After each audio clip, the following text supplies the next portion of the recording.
Federal Trade Commission filing an injunction to block Microsoft's proposed acquisition of Activision Blizzard, seeking to prevent the transaction from proceeding before the deal's July 18th deadline. For more on this, we want to bring in Aaron Glick, TD Cowen's merger arbitrage specialist. And Aaron, the company, Microsoft, has said that, look, they think this is actually a better situation for the deal, that it's more likely to proceed under these conditions. What do you think?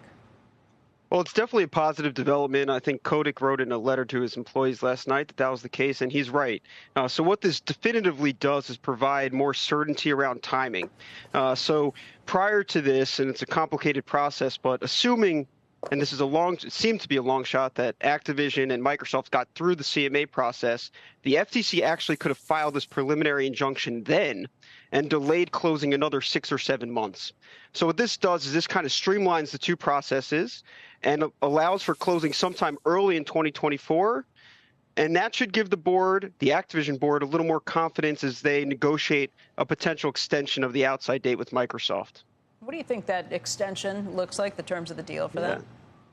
It's a great question. There's a couple ways this could go.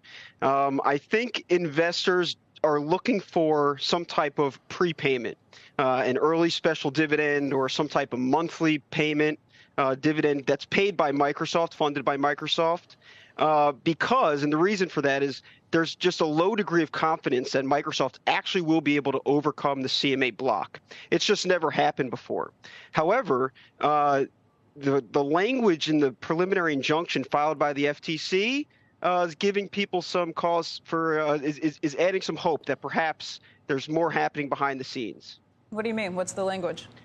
Yeah, so they said, they actually said that Microsoft represented to them that they may, quote unquote, may consummate the transaction by June 15th. And that's what forced them to file this preliminary injunction yesterday. We don't know where that June 15th date came from. Prior to this, and we had heard that Microsoft was considering closing around the CMA. A lot of people thought maybe that was a bluff. But we don't know why June 15th is so significant. So, you know, there's a lot of unknowns here, but it does indicate that perhaps there is a path forward in the UK. What would the path forward be? You have to convince the CMA to reverse its own decision, right? Yeah, that's what's so hard to determine here. So I mean, just theoretically, the CMA could, instead of stopping the merger on a global basis, they could stop the merger just in the UK. So Microsoft would have to hold separate the Activision assets in the UK. I mean, I'm just speculating here.